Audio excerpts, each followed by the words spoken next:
हम thermal expansion के बाद नेक्स्ट टॉपिक है थर्मल एक्सपेंशन इन सॉलिड्स। यानी कि हमारे पास ज़ाहिरी बात है, जब भी हम किसी चीज़ के टेम्परेचर में इंक्रीज़ करते हैं तो वो चीज़ एक्सपेंड करती है। तो अब वो एक्सपेंशन सॉलिड्स में भी हो सकती है, लिक्विड में भी हो सकती है और गैसेस में भी हो सकती है। इस चैप्टर में बारी बारी हम तीनों को स्टडी करेंगे। सबसे पहले हमारे पास है थर्मल एक्सपेंशन इन सॉलिड्स। तो ये आपके पास एक इम्पोर्टेंट लॉन्ग क्वेश्चन भी है। यहाँ से आप लोगों ने लिखा हुआ है when solids are heated they expand and their expansion remain almost consistent over a broad temperature range.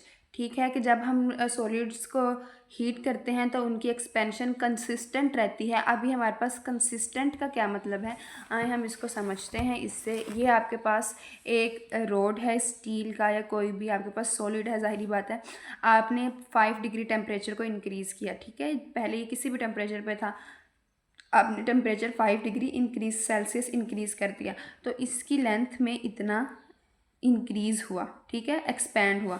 आपने 10 डिग्री उसके बाद 5 के बाद जब 10 टेम्परेचर हुआ यानी कि इस 5 में मज़ीद 5 डिग्री का इंक्रीज़ हुआ तो ये जितना पहले 5 डिग्री टेम्परेचर इंक्रीज़ करने पर उसकी लेंथ में इजाफा हुआ था उतना ही अगले 5 डिग्री टेम्परेचर इंक्रीज़ करने पर उसकी लेंथ में इजाफा होगा। तो ये हमारे पास क्या होता है, कंसिस्टेंट।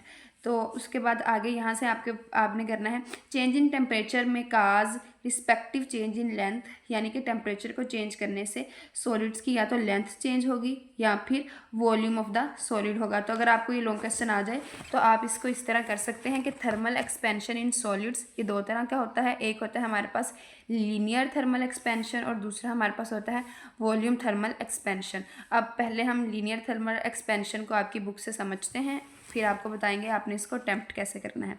लिखा हुआ है यहाँ से लीनियर थर्मल एक्सपेंशन की डेफिनेशन शुरू हो रही है। हमारे पास कह रहे हैं if the length of a solid change, अगर किसी सॉलिड की लेंथ चेंज हो अपॉन हीटिंग, गर्म करने पर, then it is called linear thermal expansion.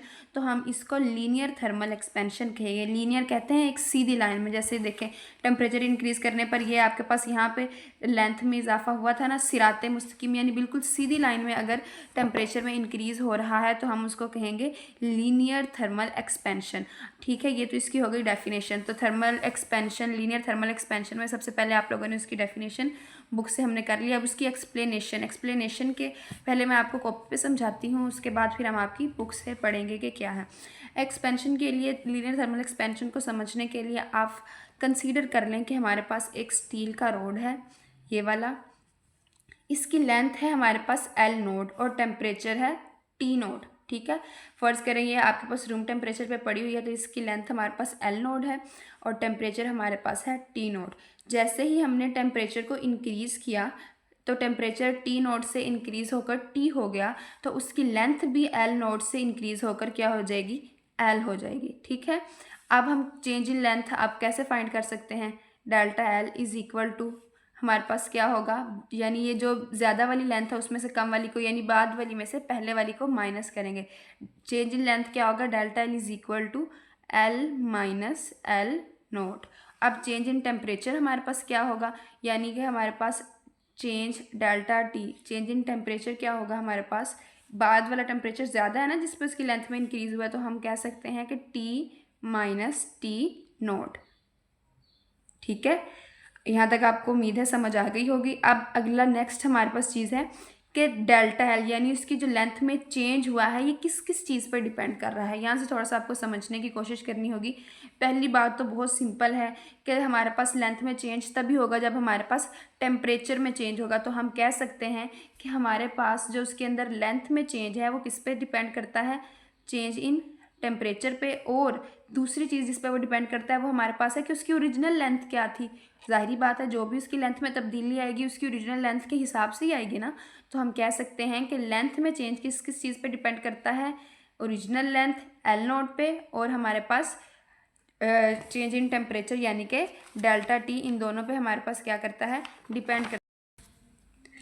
तो हमने कहा कि जो उसके चेंज इन लेंथ है वो डायरेक्टली प्रोपोर्शनल है ओरिजिनल लेंथ एल नोट के और चेंज इन टेम्परेचर पे। तो ये हमारे पास डायरेक्ट रिलेशन के साइन को ख़त्म करके इक्वल लगाएंगे और साथ ही हमारे पास आएगा constant of proportionality alpha, L note वैसे ही आएगा और डेल्टा टी वैसे ही आ गया।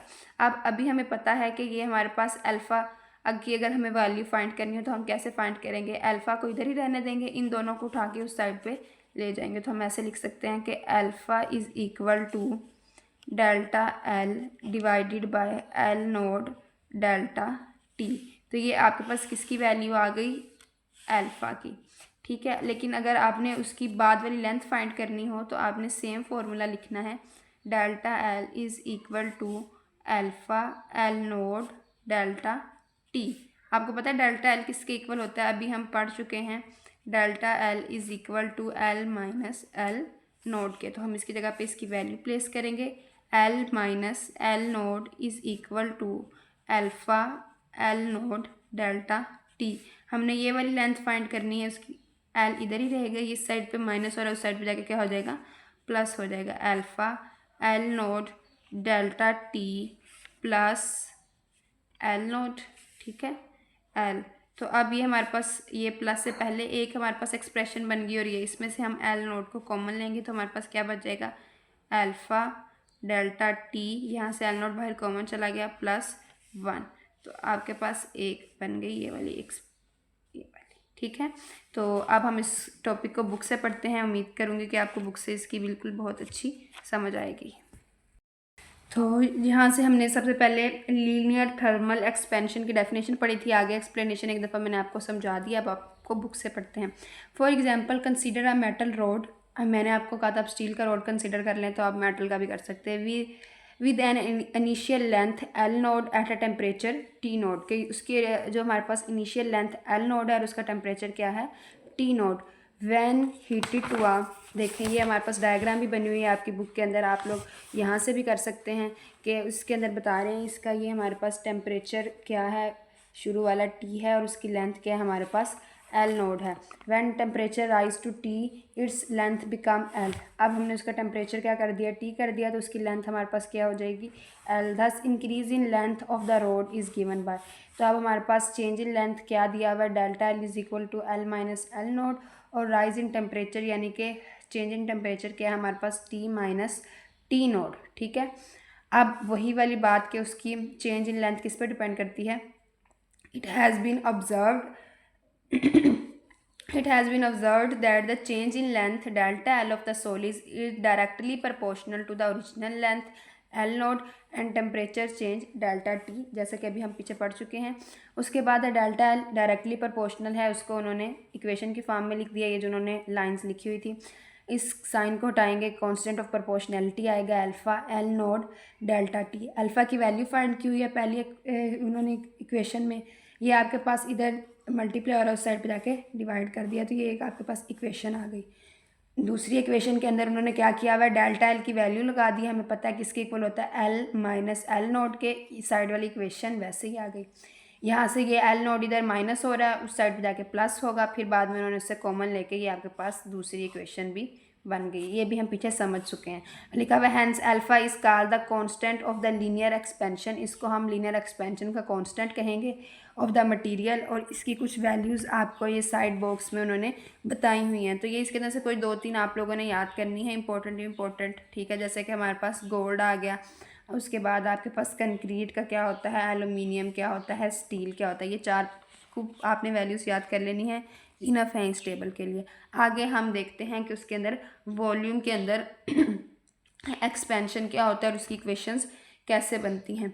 तो सबसे पहले हम डेफिनेशन देख लेते हैं। The volume of a solid also increase when its temperature rise, this is known as volume thermal expansion. तो ये वॉल्यूम थर्मल एक्सपेंशन की डेफिनेशन हो गई, यानी कि टेम्परेचर इंक्रीज़ करने पर अगर किसी सॉलिड के वॉल्यूम में इजाफा हो रहा है तो उसको हम वॉल्यूम थर्मल एक्सपेंशन बोलेंगे। तो इसके लिए अब हम आप दोबारा चलते हैं, अब समझते हैं जो हमने लिखा था, ताकि आसानी से आपको पेपर अटैम्प्ट करने में भी आसानी हो, ठीक है। आपने कैसे लिखना है, हमने expansion in solid linear expansion होता है और वॉल्यूम एक्सपेंशन, लीनियर एक्सपेंशन हम डिटेल से पढ़ चुके हैं। अब हम देखते हैं वॉल्यूम थर्मल एक्सपेंशन क्या होता है। डेफिनेशन आप लोगों ने बुक से करनी है। एक्सप्लेनेशन को समझने के लिए आप देखिए, आपके पास कोई से 2 सॉलिड्स हैं, अगर सॉलिड्स पहले आपके पास उसका वॉल्यूम है वी नोट और टेम्परेचर क्या है टी नोट, जैसे ही आपने टेम्परेचर इंक्रीज़ किया तो वो हमारे पास बढ़ के टेम्परेचर क्या हो गया टी, तो जैसे ही टेम्परेचर बढ़ेगा उसका वॉल्यूम क्या हो गया हमारे पास वी। ठीक है, टेम्परेचर टी हुआ और साथ वॉल्यूम भी वी नोट से बढ़कर हमारे पास क्या हो गया वी। तो चेंज इन वॉल्यूम हम लिख सकते हैं delta V is equal to V minus V nought, और चेंज इन टेम्परेचर वो हम कैसे लिखेंगे delta T is equal to T minus T nought. अब हमारे पास जैसे हमारे पास लिखा हुआ है कि डेल्टा वी डिपेंड अपॉन, यानी उसके वॉल्यूम में जो हमारे पास चेंज आया है वो किस पे डिपेंड करता है, तो वो हमारे पास दो चीज़ों पे डिपेंड करता है। एक तो उसका इनिशियल या पहले वाला वॉल्यूम क्या था, क्योंकि आपको पता है ये हमारे पास वॉल्यूम में इजाफा हमेशा किसके मुताबिक होगा कि यानी उसका पहले ओरिजिनल वॉल्यूम क्या था उसके मुताबिक ही होगा ना। पहला आपके पास आ जाएगा उसका ओरिजिनल वॉल्यूम और दूसरा आपके पास आएगा उसका टेम्परेचर कितना चेंज हुआ है। तो दो चीज़ों पे डिपेंड करता है, ओरिजिनल वॉल्यूम वी नोट पे और change in temperature change in temperature delta T पे। तो अब हम इसको इस तरह लिख सकते हैं, हम लिख सकते हैं कि हमारे पास जो सा change in volume directly proportional है किस किस के ओरिजिनल वॉल्यूम के और चेंज इन टेम्परेचर के। इस साइन को हटाएंगे डायरेक्ट के तो हमारे पास इक्वल आएगा, साथ हमारे पास कांस्टेंट ऑफ प्रोपोर्शनैलिटी आएगा beta V nought delta T. अब हमने बीटा की वैल्यू फाइंड करनी है, इसको इधर ही रहने देंगे, इन दोनों को उठा के उस साइड पे डिवाइड करेंगे तो हम ऐसे लिख सकते हैं delta V over V nought delta T. तो ये आपके पास किसकी वैल्यू आ गई बीटा की। ठीक है, अब हमने इस इक्वेशन को एक और फॉर्म में भी लिख सकते हैं, delta V is V is equal to beta V nought delta T. Delta V की वैल्यू हमें पता है, ये चेंज इन वॉल्यूम है, delta V is equal to V minus V nought. Delta V की जगह पे हम उसकी वैल्यू लिखेंगे, क्या आ जाएगा V minus V nought is equal to beta V nought delta T. ठीक है, इधर से v इधर ही रहने देंगे, डेल्टा वी इस साइड पे माइनस हो रहा है, उस साइड पे जाके क्या होगा plus V nought delta T plus V nought. ठीक है, v इज इक्वल टू, यहाँ से देखिए इन दोनों में से वी नोट को कॉमन लेंगे, क्या बचेगा beta delta T plus one. तो ये आपके पास एक और इसकी इक्वेशन की फॉर्म आ गई। ठीक है, यहाँ पे हमारे पास B naught constant of proportionality of volume expression है, एक्सपेंशन है। तो अब हम इस टॉपिक को बुक से स्टडी करते हैं और इंशाल्लाह हमें सारा क्लियर हो जाएगा। देखें, अब हमने इसकी डेफिनेशन पहले ही पढ़ चुके हैं कि हमारे पास वॉल्यूम थर्मल एक्सपेंशन क्या होता है। आगे लिखें, suppose a solid has an initial volume V nought and temperature T note. जैसे कि मैंने आपको डायग्राम भी बता दिया था कि उसका इनिशियल वॉल्यूम वी नोट है, टेम्परेचर क्या है T nought. When heated to a temperature T, जब हम उसको टी टेम्परेचर तक हीट करते हैं, इट्स न्यू वॉल्यूम बिकम, तो उसका न्यू वॉल्यूम हमारे पास क्या हो जाता है वी बन जाता है, और उसको चेंज इन वॉल्यूम उन्होंने फाइंड किया हुआ है V minus V nought, and its temperature में कितना इजाफा हुआ है यानी change in temperature delta T is equal to T minus T nought. वो कहते हैं लीनियर एक्सपेंशन की तरह ये जो इंक्रीज़ हुआ है वॉल्यूम के अंदर डेल्टा वी किस किस के डायरेक्टली प्रोपोर्शनल है, is directly proportional to its original volume V nought and the temperature change delta V. उन्होंने वही इक्वेशन लिख दिया है, डेल्टा वी डायरेक्टली प्रोपोर्शनल है वी नोट डेल्टा टी के। उसके बाद इस साइन को हम ख़त्म करेंगे, कांस्टेंट ऑफ प्रोपोर्शनैलिटी लगाएंगे, beta is equal to V nought delta T. ठीक है, तो आपके पास ये आपके एक इक्वेशन बन गई। यहाँ पे अब उन्होंने क्या किया है, वी नोट की पहले वैल्यू डेल्टा वी की वैल्यू लगा दी है, वो आपके पास होता है V minus V nought beta V nought delta T. ये साइड पे माइनस हो रहा है, उस साइड पे जाके प्लस होगा, तो ये आपके पास कॉमन आके ये इक्वेशन बन जाएगी। हम इसको कॉपी पे अच्छी तरह समझ चुके हैं। उसके बाद अब बीटा की बात कर रहे हैं, beta is called the coefficient of volume expansion. ये वॉल्यूम एक्सपेंशन का कोफिशिएंट है।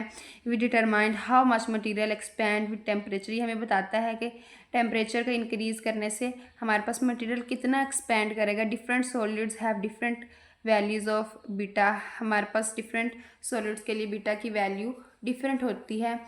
मीनिंग सम एक्सपैंड मोर, इसका मतलब है कि कुछ ज़्यादा एक्सपैंड करते हैं देन अदर, दूसरों की निस्बत व्हेन हीटेड, जब उन्हें गर्म किया जाता है। तो अब उन्होंने इधर बीटा की वैल्यू फाइंड कर दी है, ये वाली हमने पहले शुरू में ही कर ली थी, ठीक है।